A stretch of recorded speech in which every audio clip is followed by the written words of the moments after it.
जाणे भक्तीचा जिव्हाळा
भक्तीचा जिव्हाळा तोची दैवाचा पुतळा अनिक नये माझे मना होका पंडित शहाणा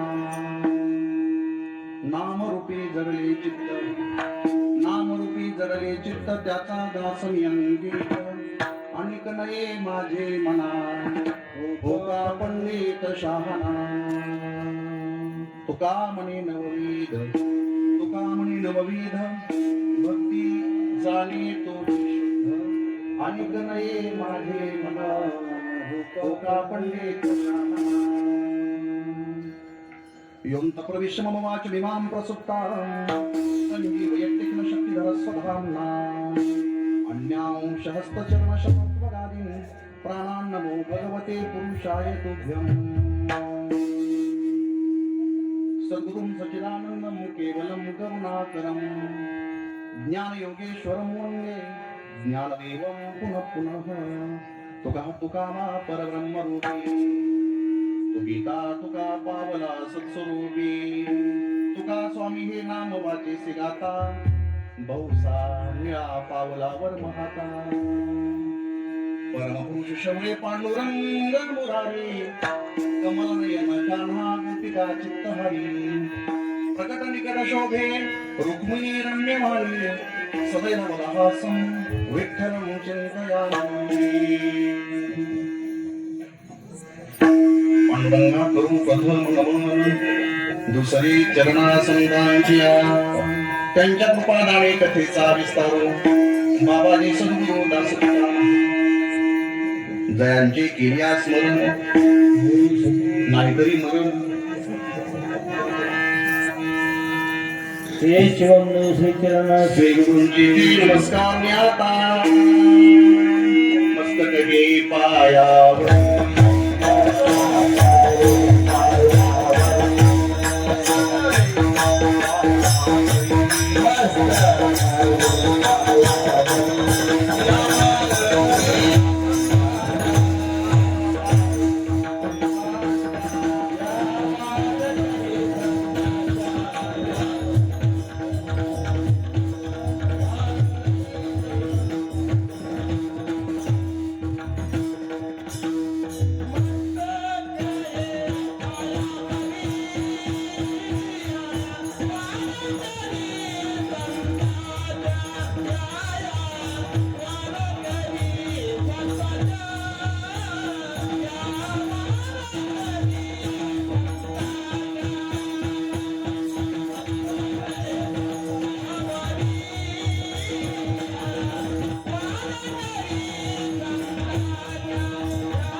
या वारकरी संतांच्या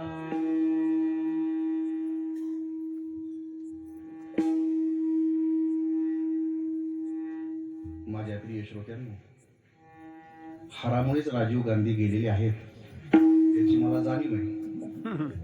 त्याच्यामुळे हा हार जाऊ द्या लवकर. विठाला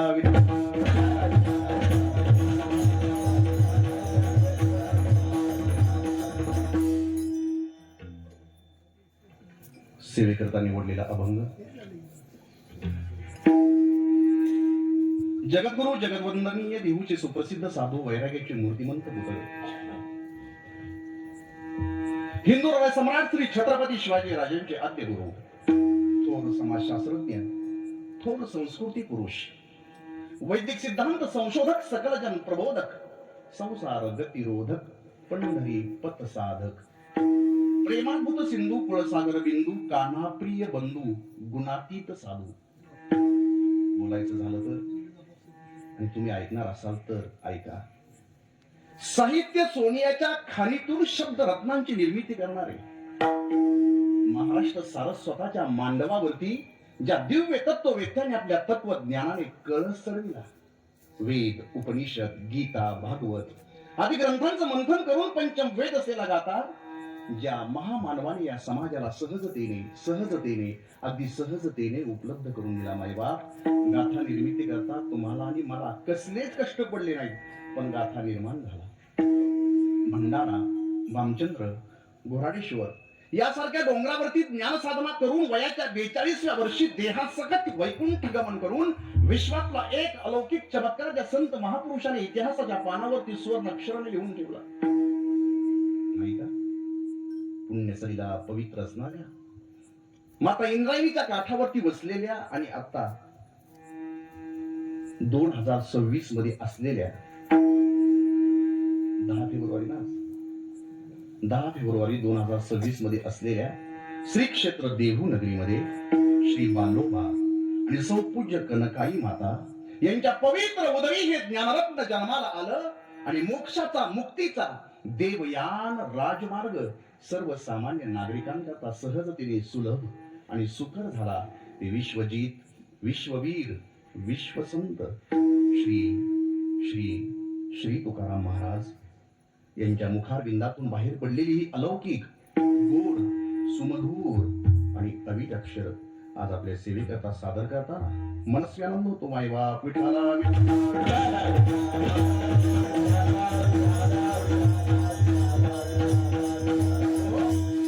जगद्गुरु संतश्रेष्ठ श्री तुकाराम महाराजांच्या अभंगरूपी भाव विश्वाला अर्थ भावाने वंदन करण्यापूर्वी ज्या निमित्तानं तुम्ही आम्ही सगळेजण या प्रांगणामध्ये धर्म मंडपामध्ये एकत्र जमलेलो आहोत, त्या निमित्ताला स्पर्श करून पुढे जाऊया.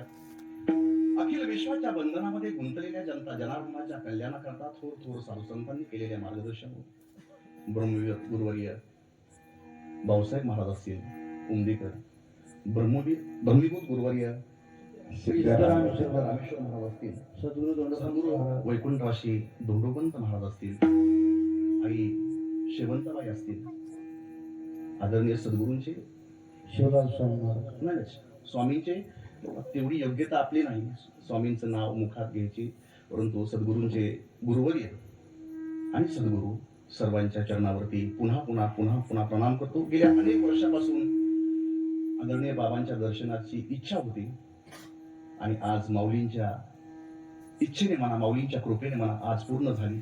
कृतकृत्य झालो. संपूर्ण सोलापूर जिल्हा आणि उभा महाराष्ट्र ज्यांच्या ज्ञानाला, ज्यांच्या आचरणाला, ज्यांच्या वैराग्याला जाणतो, ज्यांच्या कीर्तीचा ध्वज अखंड जनमानसामध्ये आज फडफडतोय, ते सद्गुरू आज समोर असताना माझ्यासारख्या अल्प मतिमंद कीर्तनकारानं त्यांच्या समोर कीर्तन सादर करणं म्हणजे बालक बापाची ताटेरी घे आणि बापा तेच जेवा लागे. एखादं बालक असतं, बापाच्या ताटामध्ये जेवायला बसला पोरगा, छोटस बाळ, आणि बापालाच घास भरू लागले. तसं झालंय आज की तो संतोषिनी वेगे मुखाची मुरली. श्री सद्गुरूंच्या चरणी पुन्हा पुन्हा पुन्हा पुन्हा प्रणाम करतो. 25 डिसेंबरला सद्गुरूंना 102 वर्ष पूर्ण झाली. 25 डिसेंबरला 102 पूर्ण झाले आणि आता 103 चालू आहे. आणि आपण सगळ्यांनी मोठ्या आनंदानं, चैतन्यानं भारावलेल्या वातावरणामध्ये हा सद्गुरूंचा उत्सव त्यांच्या सानिध्यामध्ये, हे परम भाग्य तुमचं की सद्गुरूंच्या सानिध्यामध्ये उत्सव करायला भेटतोय. हा योग म्हणजे दुधात साखर आहे, नाही फार अमृत योग आहे तुमच्या जीवनामध्ये. तुम्ही फार भाग्यवान आहात की असे सद्गुरू तुम्हाला भेटले. मी तर एवढंच म्हणतो, उगीच चरणी ठेविजे त्यांच्या चरणी विनम्र विज्ञापना करतो. आणि ज्यांच्या निमित्तानं तुमच्या सर्वांच्या दर्शनाचा योग आला ते आदरणीय गुरुवर्य पोपट दादांनी वडशिवण्यामध्ये माझं कीर्तन ऐकलं आणि स्वामींची आज्ञा घेतली आणि मला या ठिकाणी कीर्तन करण्याचा योग आला. तुम्ही सगळे टाळकरी 3-3 चौकदार अंतरावर पण जरा बरं वाटते त्यांच्याकडे बघून. अतिशय गोड असे मृदंग वादक 4 आहेत का 3 आहेत? 4 आहेत. वा बाबांचं वैभव आहे नाही. 4 चौकदार आहे. सुंदर अशी माई सिस्टीम आहे, सुंदर असा मंडप आहे आणि आपली उपस्थिती मोजकी असली तरी पण तुम्ही सगळे ऐकणारे श्रोते आहात, मनापासून ऐकणारे श्रोते आहात असं गृहीत धरतो आणि कीर्तनाला प्रारंभ करतो. वेळेत थांबायचंय. विठाला विठाला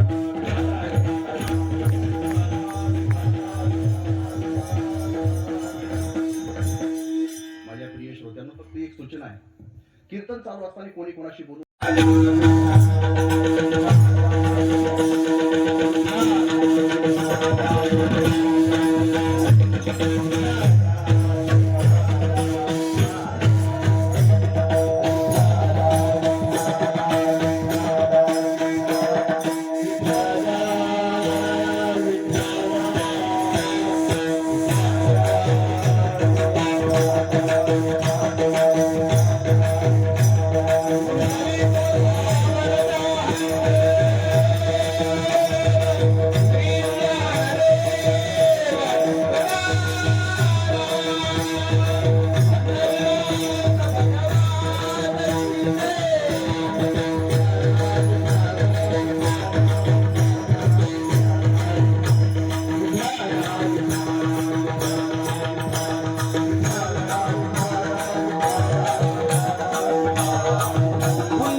आणि विठ्ठल विठ्ठल हा दोन्ही कानावरती आला की टाळी वाजवा आणि विठ्ठल विठ्ठल म्हणायला विसरू नका.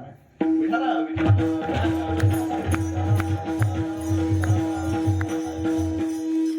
अजूनही काही लोक विठ्ठल विठ्ठल म्हणत नाहीत, टाळी वाजवत नाहीत. नसतील वाजवत बिचारी, देवावरती नाराज असतील की देवानं आम्हाला एवढे दिवस का म्हणून जिवंत ठेवलं बाबा.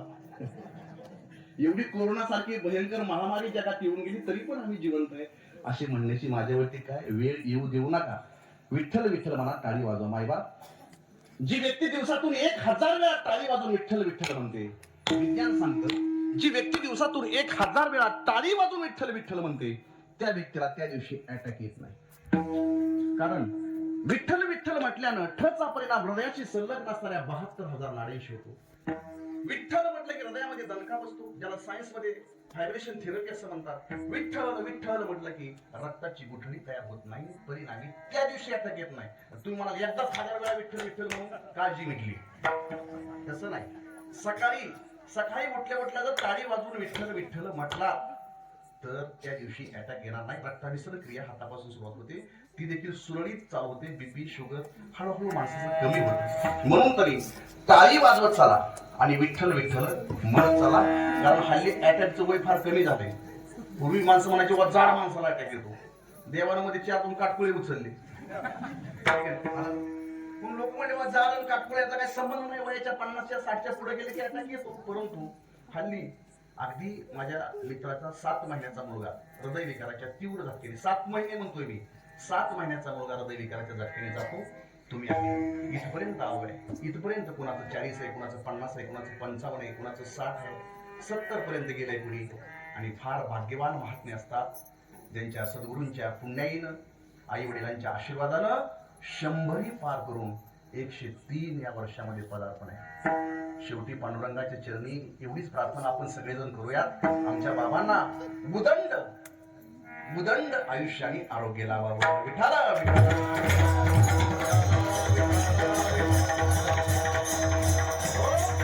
मायबा, खरं तर मी नेहमी सांगतो की महाराष्ट्र ही शूरांची भूमी आहे, महाराष्ट्र ही वीरांची भूमी आहे. महाराष्ट्र ही क्रांतिकारकांची भूमी आहे, महाराष्ट्र ही समाज सुधारकांची भूमी आहे. महाराष्ट्र ही चांगल्या विचारसंपन्न लोकांची भूमी आहे. महाराष्ट्र ही कीर्तनकार, प्रवचनकार, निरूपणकार, पत्रकार, आचार्य, प्राचार्य, शेतकरी, कष्टकरी, कामगारांची महाराष्ट्र ही भूमी बरं आहे का नाही? शेतकऱ्यांची भूमी. त्याचप्रमाणे महाराष्ट्र ही संतांची देखील भूमी आहे बरं. थोडस बारकाईने कीर्तन ऐका.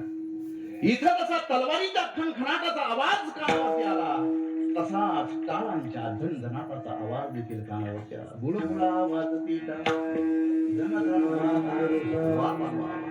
इथल्या मातीनं स्वराज्याकरता, समतेकरता, स्वातंत्र्याकरता स्वतःच्या मुलांचं रक्त आपल्या अंगावरती घेतलं. नवे नवे स्वतःच्या मुलांच्या रक्तानं ही भारत माता आणि ही महाराष्ट्र माता नाहली हो, स्वतःच्या मुलांच्या रक्तानं. अगदी त्याचप्रमाणे संतांनी समाजाकरता केलेला त्याग, संतांनी समाजाकरता सोसलेले कष्ट, संतांनी समाजाकरता स्वतःच्या आयुष्याची केलेली राख रांगोळी या महाराष्ट्र मातीनं पाहिली.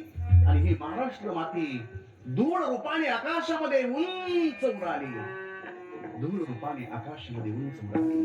आणि उडाली माती आकाशाला सांगू लागली, हे आकाशा, हे आकाशा, पहा माझ्या मुलांचा त्याग, पहा माझ्या मुलांचं कर्तृत्व, पहा माझ्या बाळांचं दातृत्व. हे आकाशा, नुसता पाहू नकोस, बाप म्हणून घेतोस ना स्वतःला यांचा. आभाळाची लेकर आम्ही, काळी माती आई, ही काळी आई धनधान्य देई. हे आकाशा, अरे बाप म्हणून घेतोस ना स्वतःला यांचा, मग टाकताल तर पांघरून टाक माझ्या मुलावरती, आली तर छाया धर माझ्या मुलांवरती. आकाशानं धरत्रीशी आणि धरत्रीनं आकाशाशी नातं जोडलं या महाराष्ट्रामध्ये. विठाला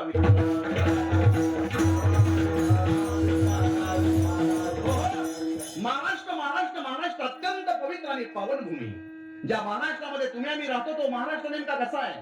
मराठी मनाचा मावळ मातीचा महाराष्ट्र, भक्तीच्या ऐत्राचा, शक्तीच्या पैत्राचा महाराष्ट्र, माती धुमसणाऱ्या तेजोमय रक्तीला कुंकुम करंडकाचा धगधगता इतिहास सुरात घेऊन तेजणारा महाराष्ट्र, पोलादी छाताळ्याच्या जीवाला पेटवणारा महाराष्ट्र, गरजा महाराष्ट्र माझा म्हणून स्वाभिमानी मराठ्यांचा अभिमान ज्वलंत आणि जिवंत ठेवणाऱ्या जगदंबा पुरात घुमवणाऱ्या वादळाचा, माझ्या ज्ञानोबांचा, तुकोबांचा, सावताबांचा आणि एकोबांचा महाराष्ट्र. विठाला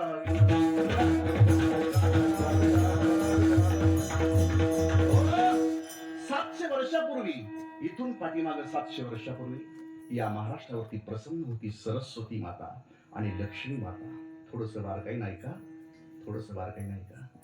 सरस्वती माता आपल्या 4ही हाताची ओंजळ करून त्यावेळच्या कवी नरेंद्राच्या बुद्धीमध्ये ज्ञान उद्योग झाला. देवगिरी ही महाराष्ट्राची राजधानी होती. देवगिरी तर सम्राट राजा रामदेवराच्या देवगिरीवरती राज्य करत होता. त्यावेळेस कवी नरेंद्र नावाच्या एका छोट्याशा कवीनं कवित्वभर दरबारामध्ये सादर केलं. ते कवित्व राजा रामदेवरायला इतकं आवडलं, इतकं आवडलं, इतकं आवडलं की भर दरबारामध्ये राजानं कवी नरेंद्राला ऑफर दिली. काय ऑफर? आपल्या भाषेत सांगतो. हे नरेंद्र, हे कविवार्या, अरे राजा आहे मी आणि तू माझ्या दरबारातला सेवक आहे, कवी आहेस. नरेंद्र, अरे पाहिजे तेवढे हिरे, माणिक, मोती, जवाहीर आणि गावच्या गाव भेट म्हणून देतो. नरेंद्र, ते लिहिलेलं कवित्व आहे ना, ते कवित्व फक्त माझ्या नावे करून टाक. नरेंद्र म्हणेच्या ऐवजी फक्त रामदेव म्हणे विकत दे मला. काय पाहिजे बोल, फक्त विकत दे मला. भर दरबारामध्ये कवी नरेंद्रानं राजा रामदेवरायचं ते वाक्य ऐकलं आणि भर दरबारामध्ये तो कवी पुत्र गरजला, नार राजे हो नार, हे विकत मागू नका. का? ते माझ्या कवी कुळाला बोलू लागेल, कलंक लागेल. माझ्या कवी कुळाला काय लागेल? वा, महाराष्ट्रातले कवी आचार संपन्न होते. ते कोणासमोर लाचार होत नव्हते. देवगिरी, नाशिक, पैठण ही विद्यावंतांची नगरे होती. तर नेवाशासारख्या एका छोट्या खेड्यातही ब्रह्मविद्येचा सुकाळ उदय.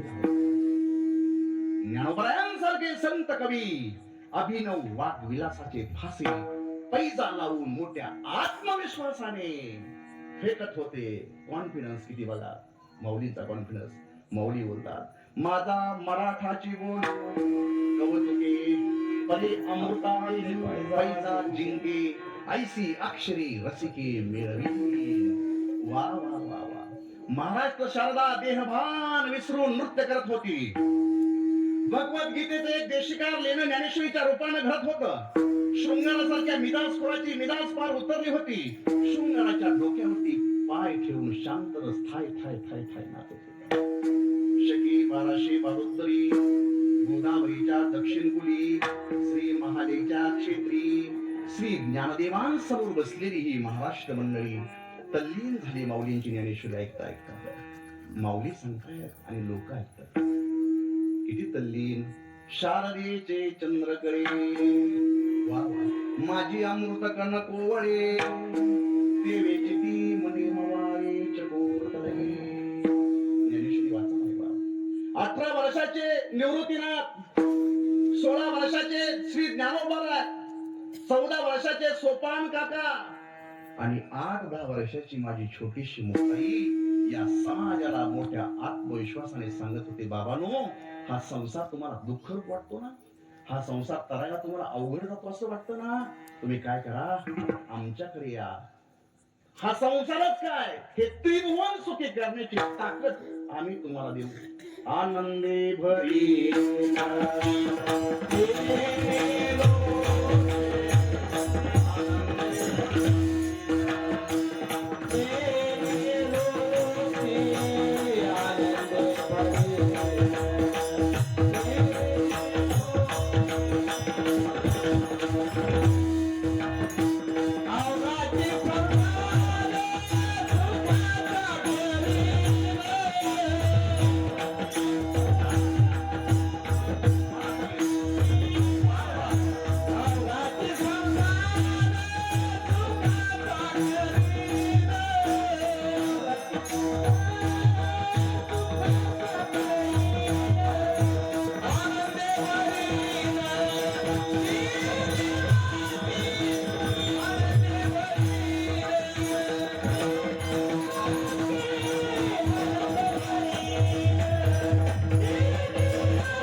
विश्वास दिल्यानंतर या महाराष्ट्राच्या मातीमध्ये अनेक संत महात्मे उदयाला आले, मायबा.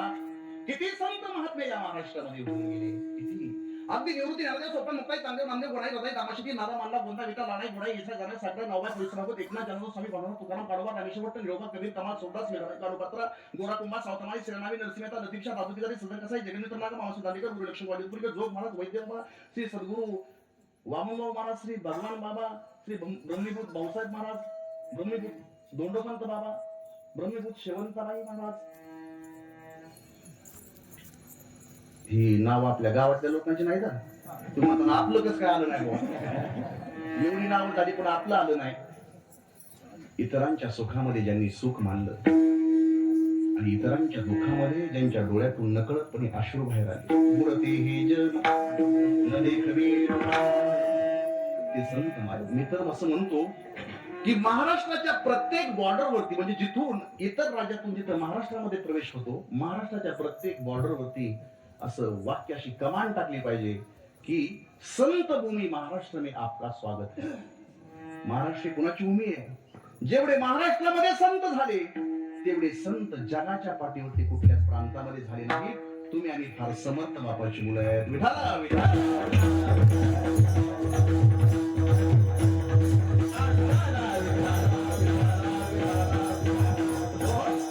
अशा थोर संत परंपरेतील श्री सद्गुरु तुकाराम महाराज आजच्या अभंगातून श्री महाराजांच्या जीवनातील आदर्श पुरुषाची व्याख्या सांगतात. विठाला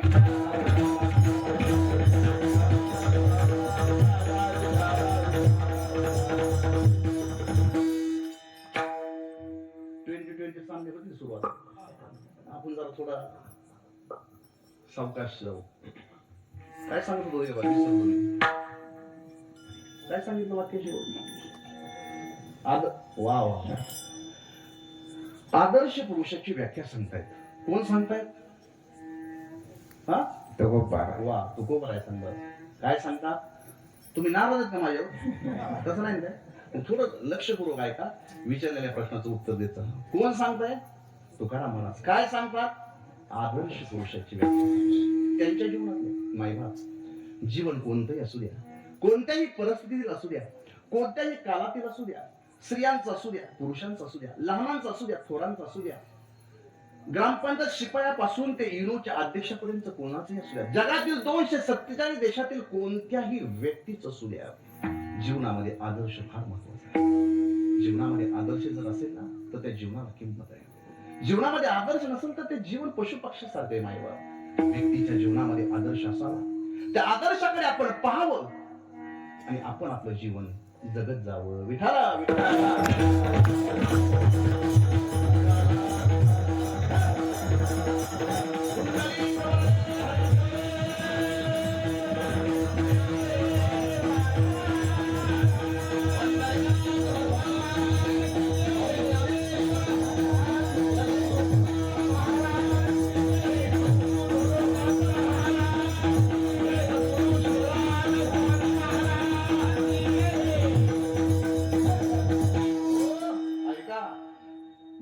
शब्द सांगतो.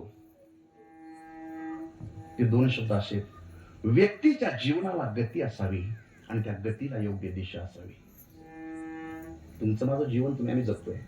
जीवन जगत असताना व्यक्तीच्या जीवनाला गती असावी आणि त्या गतीला योग्य दिशा असावी. ज्यावेळेस गती आणि दिशा यांचं समीकरण आयुष्यामध्ये जुळून येतं, मग त्याच्यातून जे काही उत्तर पात्रामध्ये पडतं त्याचं नाव आहे सद्गती. गती प्लस दिशा इज इक्वल टू सद्गती. आणि ज्यावेळेस गती आणि दिशा यांचं समीकरण आयुष्यामध्ये कुठेच कधीच केव्हाच जुळून येत नाही, मग तुमच्या आमच्या पदरात जे पडतं त्याचं नाव आहे अधोगती. म्हणजे व्यक्तीच्या जीवनाला गती असावी आणि त्या गतीला योग्य दिशा असावी. पण मला वाटतं तुमची अधोगती होणार नाही का? सद्गुरु वाचून संसार तारणे. सद्गुरूंचा आशीर्वाद असल्यावर कशाला अधोगती होते? तुमची आमची प्रगतीच आहे त्यांच्या आशीर्वादानं.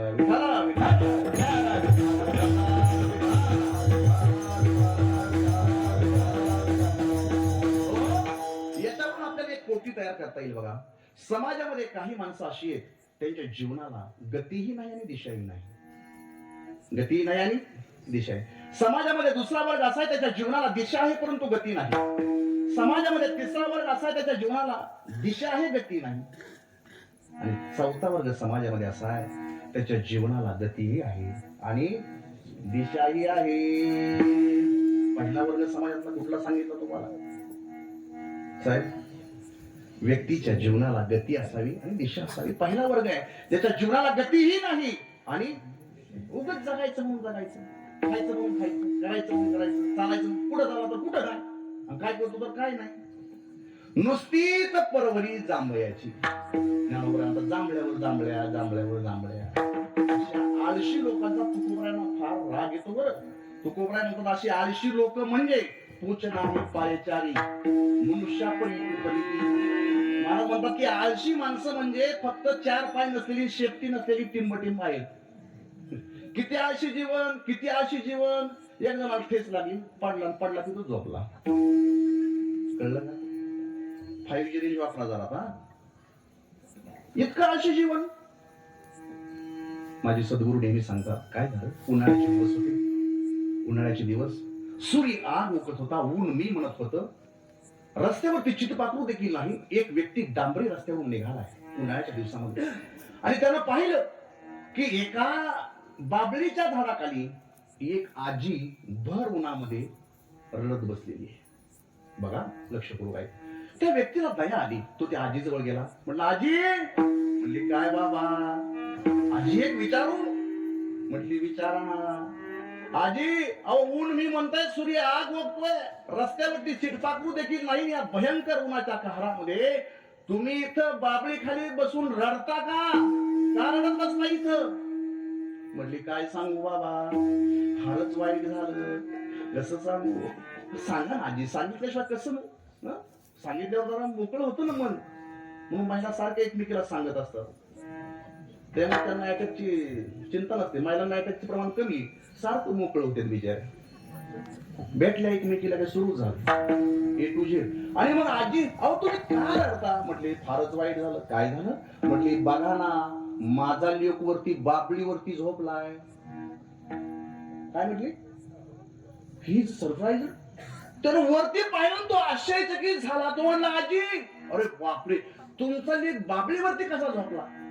आजी म्हटली, बाबळीवरती नाही झोपला. मग बाबळ लहान असताना झोपला. आळशी. विठाला ऐका ऐका. एक तरणा बांड पोरगा मंदिराच्या कठ्ठ्यावरती निवांत बसला होता. मंदिराच्या निवांत बसला. शेजारून एक सदग्रस्त जात होते. त्याला वाटलं की आहे हा तरणा बांड पोरगा उगीच वेळ वाया घालवतोय, याला काहीतरी समुपदेशन करावं.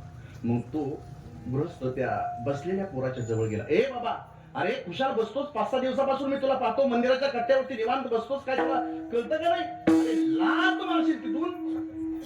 हा, असं पूर्ण करी जा वाक्य तुम्ही. लात मारशील तिथून, पाणी काढशील असा तू तरणा बांड आई विषयीतला पोरगा खुशाल मंदिराच्या कट्ट्यावरती बसला. तू म्हटला, मग काय करू? अरे काय करू? काहीतरी उद्योगधंदा कर. तू म्हटला, तर तुम्हीच राहिले होते सांगायचे. उद्योगधंदा कर. उद्योगधंदा करू म्हणजे अरे काहीतरी काम कर बाबा. तो म्हटला, काम कर. काम केल्यानं काय होईल?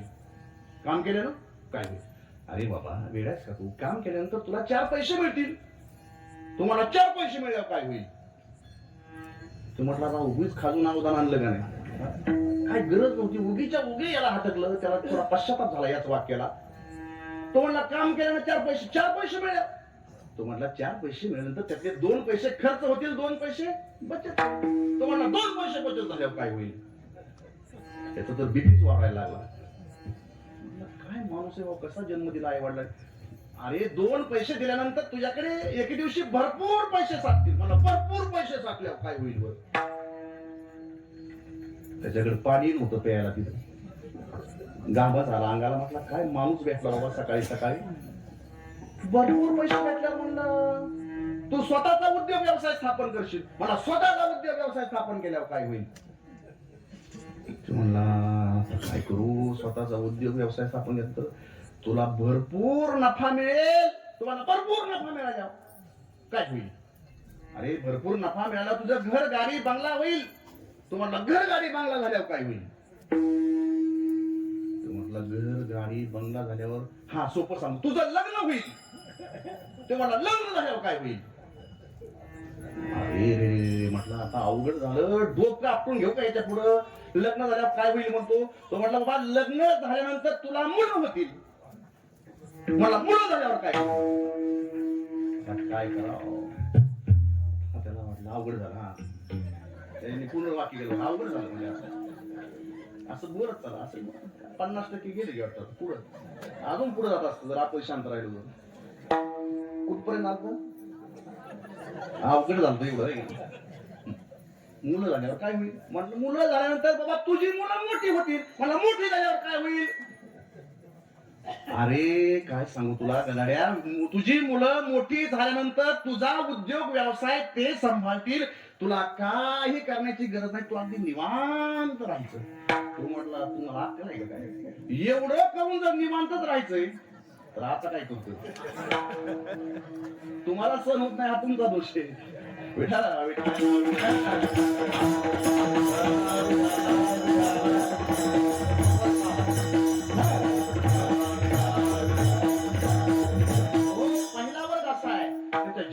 गतीही नाही आणि दिशाही नाही, उगीच जगतोय. दुसरा वर्ग समाजामध्ये असा त्याच्या जीवनाला दिशा आहे परंतु गती नाही. तो म्हणतो महाराज या वर्षी ना 10वी मध्ये 90% मार्क घेतो. 90 चांगली दिशा आहे बाबा. 10वीचा पेपर देतोय, 90% मार्क चांगली गोष्ट आहे. महाराज या वर्षी ना आमच्या गावात हे पीक कुणीच लावलं नाही, ते पठ्ठ्या लावणार, हे पीक घेणार, सक्सेस करून चांगली गोष्ट आहे, चांगली दिशा भेटली. महाराज ग्रॅज्युएशन झालंय, एमपीएससी युपीएससी चे क्लास पुण्यात जाऊन लावतो आणि नक्कीच क्लासहून अधिकारी बनतो. चांगली गोष्ट आहे, चांगली दिशा आहे. वर्ष उलटलं आणि या तिन्ही लोकांना विचारलं का हो तुम्ही म्हटले होते 10वी मध्ये चांगले मार्क कुठलं महाराज, बरंच काठावर पास झालो. अहो तुम्ही तर म्हणले होते हे पीक घेणार. अहो कसलं पीक काय महाराज, शेतीचा काय भरोसा राहिलाय का, शेतीचं काय खरंय का, अमुक शेतीला नाव ठेवा. कधीच शेतीला नावं ठेवायचं नाही बाई, लक्षात घ्या. ज्या आईनं तुमच्या आमच्या अनेक पिढ्या जगवल्या, तुम्हाला जगवते त्या आई कितीही नुकसान होऊ द्या, काही होऊ द्या, फक्त तिच्यावरती कधीच नाराज होऊ. एकच दिवस ती असं देईल, एक दिवस असं देईल की पिढ्यानं पिढ्याचं तुम्ही कमवू. काय काय लोकांना कारण नसताना शेतीला नावं ठेवायची सवय असते. असंच झालं तर परवडतच नाही. असं विठाला विठाला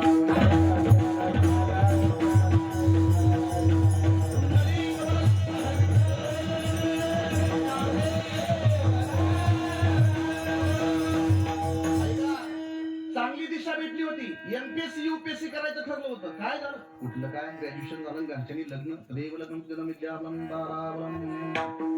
ग्रॅज्युएशन झालं की उडकून टाकलं. स्वस्ती श्री गणनाय.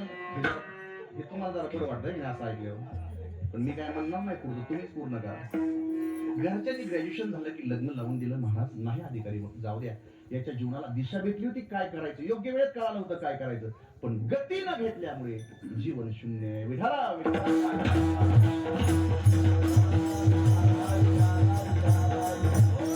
तिसरा वर्ग समाजामध्ये असाय त्याच्या जीवनाला गती आहे पण दिशा नाही. सारखा पळतोय, थांबतच नाही.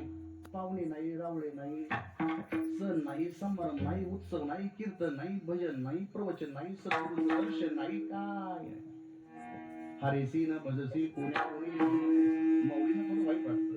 अरे विसरलाच देवाला. हा तिसरा वर्ग सारखा प्रपंचासाठी पळतोय पण दिशा नसल्यामुळे त्याचंही जीवन शून्य आहे. आणि चौथा वर्ग असा आहे त्याच्या जीवनाला गतीही आहे आणि बोला आणि तुम्ही बोलल्यावर मला जरा बरं वाटतंय. बरं, गतीही आहे आणि दिशाही आहे. अशा जीवनाकडे आपण पाहायचं आणि आपण आपलं जीवन जगत जायचं. मायबाप स्वामी विवेकानंदांचं जीवन घडलं, याच्या पाठीमागं रामकृष्ण परमहंस नावाची प्रेरणा आहे का नाही? बरोबर, सद्गुरूंचं जीवन घडलं, आपल्या इथपर्यंत आलं, त्यांचं जीवन घडलं, याच्या पाठीमागं दंडोपंत महाराजांचा आशीर्वाद आहे, आई साहेबांचा आशीर्वाद आहे. बरोबर, छत्रपती शिवाजी महाराजांचं जीवन घडलं, याच्या पाठीमागं राष्ट्रमाता राजमाता जिजाऊ मासाहेबांचा फार मोठा आशीर्वाद आहे.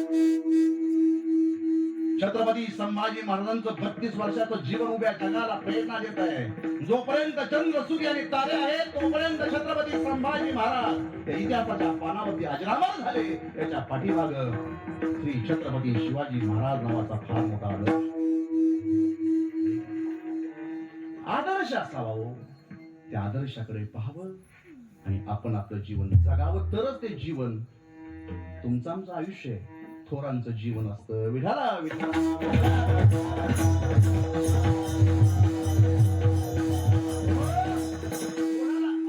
स्वातंत्र्यपूर्वी जुलमी ब्रिटिश राजवटीचा कालखंड होता दादा. एका मुलानं आपल्या आईला आदर्श मानला. सांगतो काय घडलं, ऐका जरा लक्षपूर्वक. आज तुम्ही आम्ही जे स्वतंत्र भारतामध्ये राहतो, आज भारत हा चौथी अर्थव्यवस्था म्हणून उदयाला येतोय. विश्वगुरु होण्याच्या मार्गावर किती त्याग लोकांनी केला. जुलमी ब्रिटिश राजवटीचा तो कालखंड होता. एका खेडे गावामध्ये, म्हणजे 1947 पूर्वीचा, एका खेडे गावामध्ये एक आई आपल्या 8 वर्षाच्या राम नावाच्या मुलासोबत राहत होती. लक्षपूर्वक ऐका, घडलेला प्रसंग सांगतो.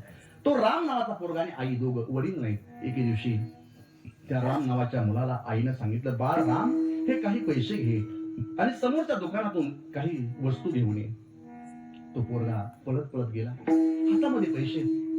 काही अंतर गेला, आईने वस्तू आणायला सांगितलंय आणि काही अंतर गेल्यानंतर एका मुख्य चौकामध्ये आल्यानंतर तो पोरगा जागीच उभा राहिला. त्यानं जे समोर दृश्य पाहिलं ते दृश्य इतकं भयानक होतं. काय होतं? एक इंग्रज अधिकारी भारतीय लोकांना झाडाला डांबून चाबकाचे फटके मारत होता. त्या बसल्याबरोबर अंगाची कातडी सोडून निघत होती. ती माणसं विवळत होती, वाचवा, आक्रोश करत होती, आई आई अशी ओरडत होती. पण तो निर्दयी क्रूर अधिकारी, त्याला अजिबात दयामाया येत नव्हती. रक्तबंबाळ झाली होती आपली भारतीय माणसं. आणि ह्या पोरानं ते दृश्य पाहिलं आणि ते 8 वर्षाचं पोरग जागीच उभा राहिलं. हातातले पैसे गळून गेले. घाबरलेल्या स्थितीमध्ये ते पोरग घरी आलं. एका कोपऱ्यामध्ये बसलं आणि रडू लागलं.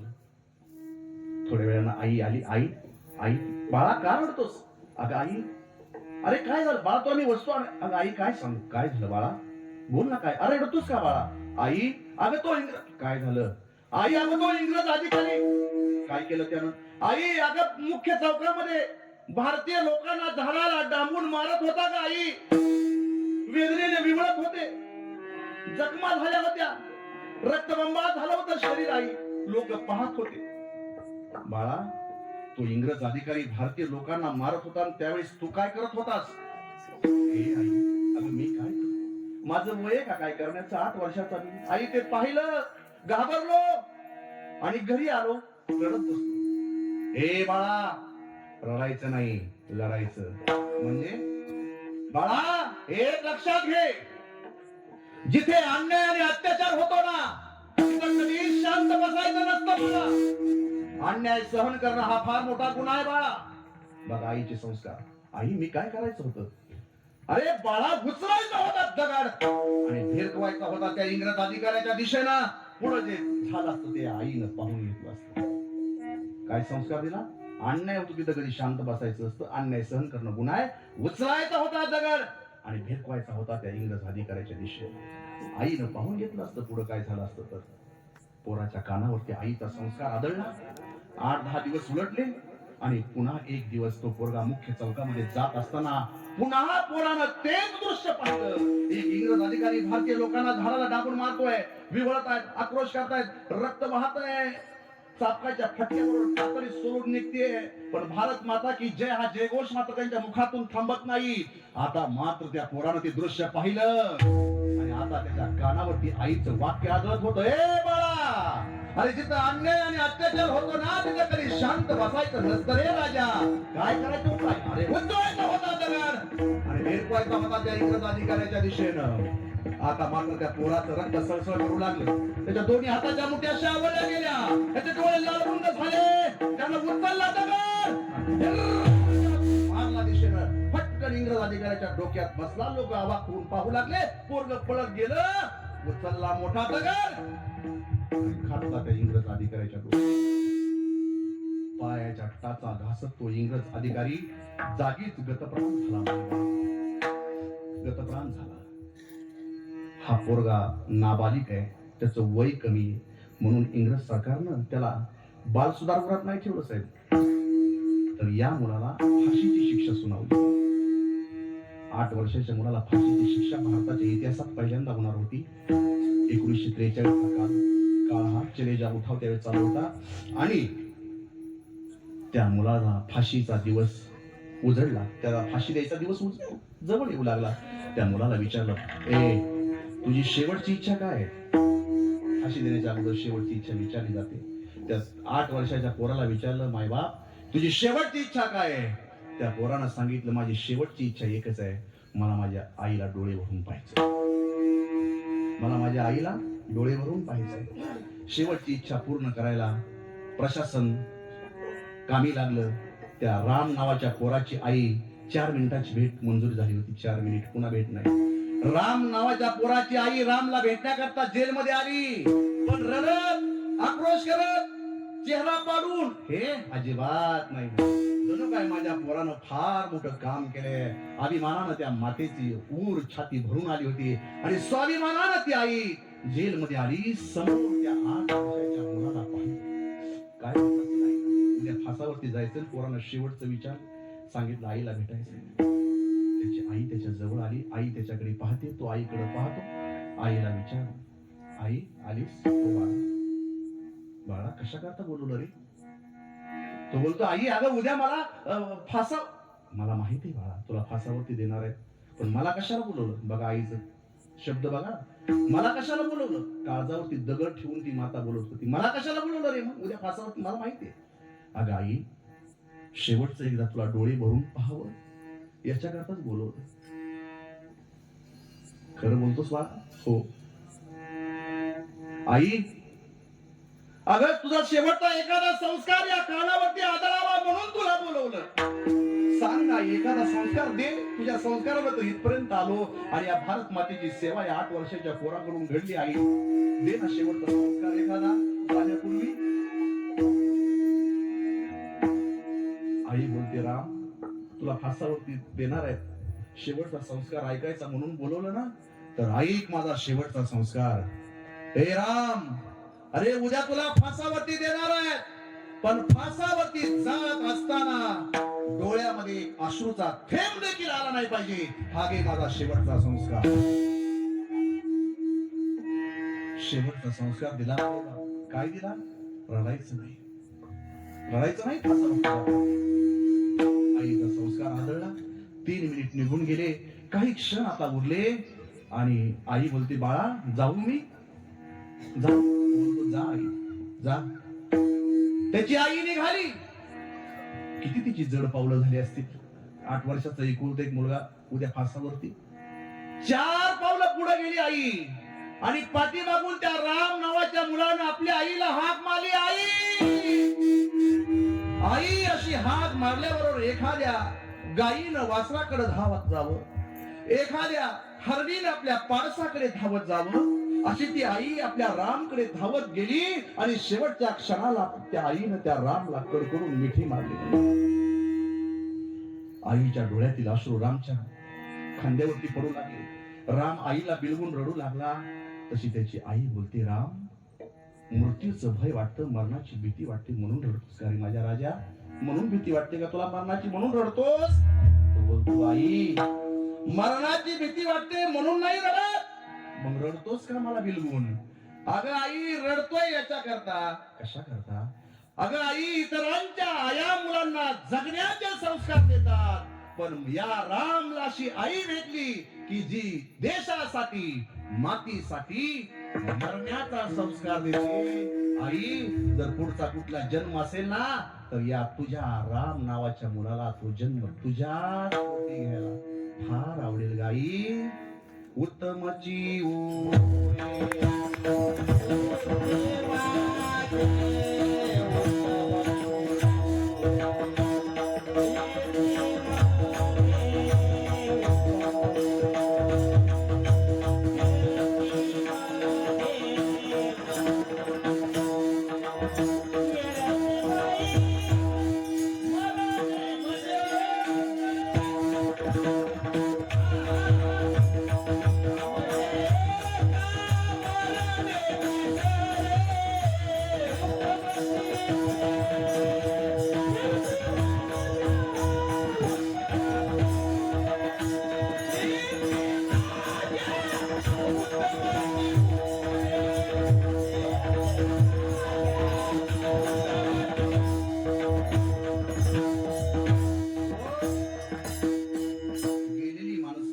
क्रांतिकारक गेलेले, युगपुरुष गेलेले, समाजसुधारक गेलेले, महात्मे गेले मायबाप. ब्रह्म सद्गुरू भाऊसाहेब महाराज पुन्हा येणार नाहीत. ब्रह्मभूत सद्गुरू धोंडोपंत दादा पुन्हा येणार नाहीत. आई शेवंताबाई पुन्हा येणार नाहीत. पण आपल्या विचारांचा, कर्तृत्वाचा, संस्काराचा वसा आणि वारसा पुढच्या पिढ्यांमध्ये संक्रमित करून ही माणसं दिगंतात निघून गेली मायबाप. अशा लोकांचा आदर्श आपल्या जीवनामध्ये असावा आणि आपण आपलं जीवन जगत जावं. सामान्य लोकांच्या अंतःकरणाला स्फुरलेली आदर्शाची संकल्पना सामान्य असते मायबाप, आणि महात्म्याच्या अंतःकरणाला स्फुरलेली आदर्शाची संकल्पना महानच असते. यात तडजोड करण्याचं अजिबात कारण नाही का? कोणाचा आदर्श कोण असू शकतो, कोणाचा आदर्श कोण असू शकतो? लवकर फोन उचला. त्यांना म्हटलं फोन कुठं, नाहीतर कट करा, नाहीतर सायलेंट करा. काय म्हणतो तुम्ही? हे असं होते आदर्श. कोणाला कोण आदर्श वाटेल, कोणाला आपले आई वडील आदर्श वाटतील, कोणाला आपले शाळेत गौतमी पाटीलकडचं देवस म्हणून आपल्या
भजन करा विठोबार कुमार